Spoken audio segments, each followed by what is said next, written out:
लेकिन आपने किसको दे दिया कॉन्ट्रैक्ट? जो मच्छर मारने का रैकेट बनाता है, जो चाबी बनाता है, उसको इसका मतलब आपके लिए इंसान की जान की कोई कीमत ही नहीं है। यह तो उसी समय साबित हो गया। यानी लोगों के मरने का इंतजाम उसी वक्त कर दिया गया था जिस वक्त आपने इस पुल की मरम्मत का काम चाबी बनाने वाले को दिया।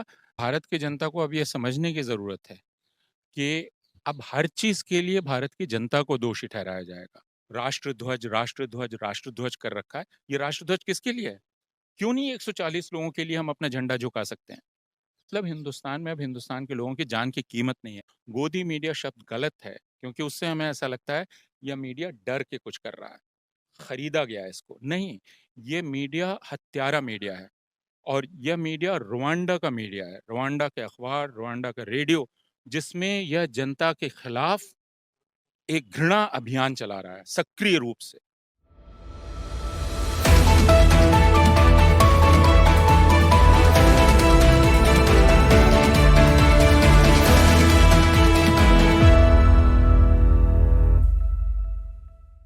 नमस्कार। गुजरात के मोरबा में जो पुल हादसा हुआ उसके बाद देश की राजनीति गर्म है।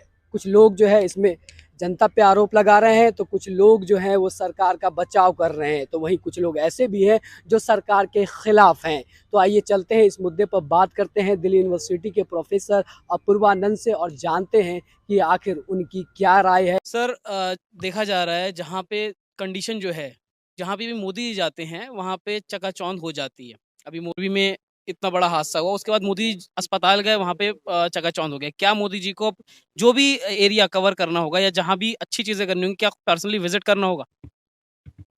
ये तो उस जगह की सरकार को समझना चाहिए और जो लोग इस दृश्य को देख रहे हैं उनको भी समझना चाहिए कि जिस राज्य में 25-27 साल से एक पार्टी की सरकार है, उस सरकार को एक रात में अस्पताल को ठीक करना पड़ता है। इससे उस पूरे राज्य के बारे में मालूम होता है। और अगर कोई सड़क ठीक करनी हो तो प्रधानमंत्री को पहले जाना पड़े, तो 365 दिन प्रधानमंत्री को कितनी जगह जाना पड़ेगा। और इससे सुशासन के दावे की भी पोल खुल जाती है कि दरअसल इसलिए आप भारतीय जनता पार्टी को वोट दीजिए कि वो गुड गवर्नेंस करती है। और गुजरात मॉडल का मतलब है सुशासन का मॉडल। तो जिन्होंने भी मोरबी को ध्यान से देखा है, वो पूरे दावे की पोल खोलता है। सवाल सिर्फ खराब शासन का नहीं है, सवाल है एक तरह की मुजरिमाना लापरवाही का जो इंसानों की जान की कोई परवाह नहीं करती है। मोरबी में एक झूलता हुआ पुल है जो 100 साल पुराना है। उस झूलते हुए पुल पर लोग जाते हैं, कोई भी सरकार उसको लेकर अतिरिक्त रूप से सावधान रहेगी कि उस पुल की मरम्मत कैसे होगी, उस मरम्मत का काम किसको दिया जाएगा। वो मामूली इंजीनियर को भी नहीं दिया जा सकता। जो पुल बनाते हैं ऐसे मामूली लोगों को भी नहीं दिया जा सकता। उसमें आपको खोजना पड़ेगा। लेकिन आपने किसको दे दिया कॉन्ट्रैक्ट? जो मच्छर मारने का रैकेट बनाता है, जो चाबी बनाता है, उसको। इसका मतलब आपके लिए इंसान की जान की कोई कीमत ही नहीं है। यह तो उसी समय साबित हो गया। यानी लोगों के मरने का इंतजाम उसी वक्त कर दिया गया था जिस वक्त आपने इस पुल की मरम्मत का काम चाबी बनाने वाले को दिया या मच्छर मारने वाले के रैकेट बनाने वाले को दिया। एक बड़े चैनल के एंकर ने कहा है कि ये जनता की गलती है, जनता को वहाँ नहीं जाना चाहिए था। भारत की जनता को अब यह समझने की जरूरत है कि अब हर चीज के लिए भारत की जनता को दोषी ठहराया जाएगा। जैसे पैंडेमिक में भी, महामारी में भी जब लोग मर रहे थे तो यही करने की कोशिश की गई थी। कहा गया था कि सरकार की कोई गलती नहीं है ना?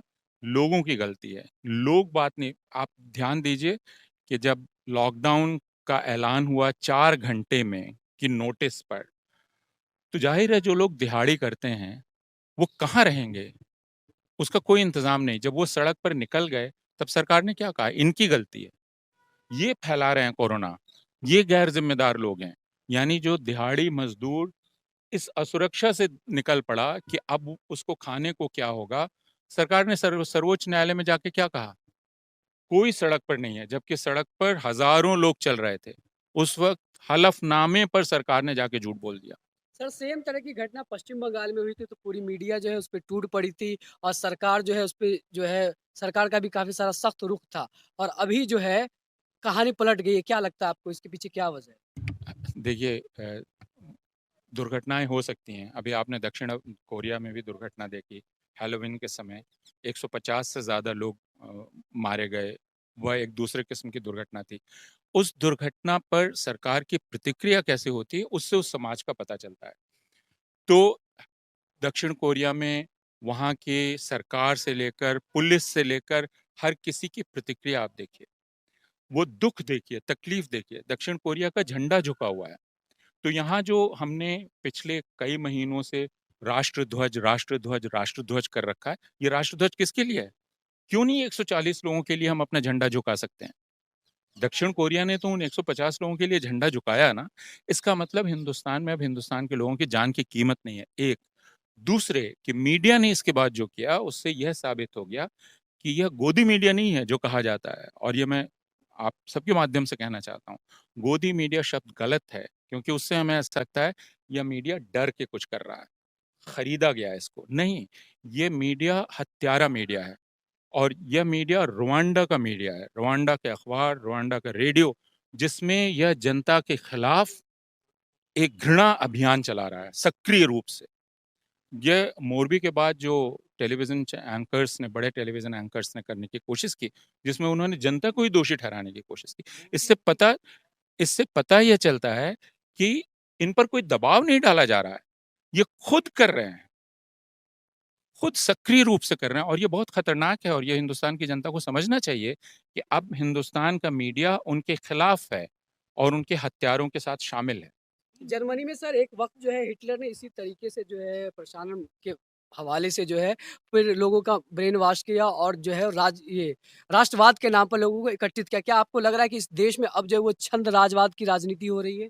ये तो काफ़ी सालों से हो रही है, और कई लोग इसको समझाने की कोशिश कर रहे हैं कि राष्ट्रवाद एक एक ऐसा नशा है, जिस नशे में डालकर आपके साथ कुछ भी किया जा सकता है, और उस नशे से बचने की ज़रूरत है। ये बात पिछले 6-7 साल से बहुत सारे लोग समझाने की कोशिश कर रहे हैं, लेकिन ज़ाहिर है कि जब नशा चढ़ जाता है तो कोई बात सुनाई नहीं पड़ती। सर आप एक प्रोफेसर हैं, आप तमाम जो यूथ है उनसे इंटरेक्ट करते हैं, क्या लगता है जो अपकमिंग यूथ है उसको क्या समझ में आता है, या जानबूझ के वो कुछ नहीं कर रहा है, क्या रेवोल्यूशन आएगा? देखिए, यूथ का मतलब क्या है? 16-17 साल के लोग, 20 साल के लोग। प्रश्न ये है कि यूथ को जानकारी कौन दे रहा है, सूचना कौन दे रहा है? कोई एक घटना होती है, वह घटना क्या है? मुझे मालूम होना चाहिए कि वो घटना क्या है। अगर वह घटना ही मुझे मालूम नहीं होगी, तो फिर मैं उसके प्रति अपना रवैया कैसे बनाऊँगा? अगर हिंदुस्तान के सारे टेलीविज़न चैनल्स एक झूठा वीडियो चलाने लगें, जिसमें वो कहें कि देखिए लोगों ने इसको गिरा दिया, तो ज़ाहिर है कि जो 17 साल, 18 साल, 20 साल का नौजवान है, वो यही समझेगा कि उसको गिरा दिया गया। तो कोई भी जब अपना विचार बनाता है, उस विचार को बनाने के पहले बहुत सारी चीज़ें होती हैं। उसको सूचना दी जाती है, सूचना का विश्लेषण कैसे किया जाए, ये उसको समझाया जाता है। तो नौजवान ऐसे बनता है। लेकिन अगर स्कूल की किताबें खराब कर दी जाएँ, सारे टेलीविज़न चैनल, अखबार झूठ बोलना तय कर लें, तो फिर नौजवान खुद से सोचेगा कैसे? उसके पास क्या औज़ार है? मुझे ये बतलाइए। जैसे आप ये बात कर रहे हैं, ये किसी के पास पहुँचेगी, वो इसको देखेगा, सोचना शुरू करेगा। लेकिन अगर आप लगातार कहते रहेंगे कि मोरबी में जो मरे वही दोषी थे, तो फिर उसके सोचने की शुरुआत कैसे होगी? इसलिए मेरा नौजवानों पर से भरोसा खत्म नहीं हुआ है। मैं क्लासरूम में उनसे बात करता हूँ, यूनिवर्सिटी में उनसे बात करता हूँ, वो जानना चाहते हैं। प्रश्न ये है कि जो माध्यम है, वो अपना काम कर रहा है या नहीं? जो कंडीशन चल रही है इस टाइम देश की, ऐसे ही अगर और 5-10 साल चली तो क्या रहेगा? कैसे देखते हैं? आपका अनुभव क्या कहता है? कई देश होते हैं जो ऊपर से नीचे गिरते हैं, खाई में गिर जाते हैं, और उसके बाद उससे निकलने में उनको काफ़ी लंबा वक़्त लग जाता है। तो अगर हिंदुस्तान की जनता यही तय कर ले कि उसे खाई में गिर जाना है, और सारे सावधानियों को, सारी चेतावनियों को वो नज़रअंदाज कर दे, तो उसे उसकी बर्बादी से कोई रोक नहीं सकता। मैं ये मानता हूँ कि अभी भी हमारे पास वक़्त है, हम रुक सकते हैं। आप जैसे लोग हैं, जो अपने सीमित साधन में आप लोगों को बतलाने की कोशिश कर रहे हैं। इसलिए यह नहीं है कि हिंदुस्तान में सारे स्रोत अभी बंद हो गए हैं। लोग बहुत बहादुरी से लड़ रहे हैं। आप आपके पास कोई साधन नहीं है, इसके बावजूद आप लोगों तक बात पहुँचाना चाहते हैं। तो जब इतना सारा प्रयास चल रहा है, तो मैं अभी उम्मीद हार नहीं रहा हूँ। लेकिन ये सब कुछ निर्भर इस बात पर है कि हिंदुस्तान की जनता सोचना शुरू करेगी या नहीं करेगी। आप जो कह रहे हैं उसको देखकर उसके दिमाग में सोचने की एक प्रक्रिया चलेगी या नहीं चलेगी। असल कारण उसका है कि उस पुल की मरम्मत का काम एक अक्षम एजेंसी को दिया गया था। अ, उसमें एक आपराधिक लापरवाही की गई। इसलिए ये सारी बातें जो की जा रही हैं, वो क्यों की जा रही हैं, ये भी आप जानते हैं। इन पर चर्चा करना ही एक तरह से इन सबको वज़न देना है। इस तरह का। हाँ, तो इससे ये समझना चाहिए कि दरअसल भारतीय जनता पार्टी अपने मतदाताओं को ये कह रही है कि मुझे आपकी कोई परवाह नहीं है। आप मजबूर हैं हमें वोट देने के लिए। हमें आपकी जान की कोई परवाह नहीं है।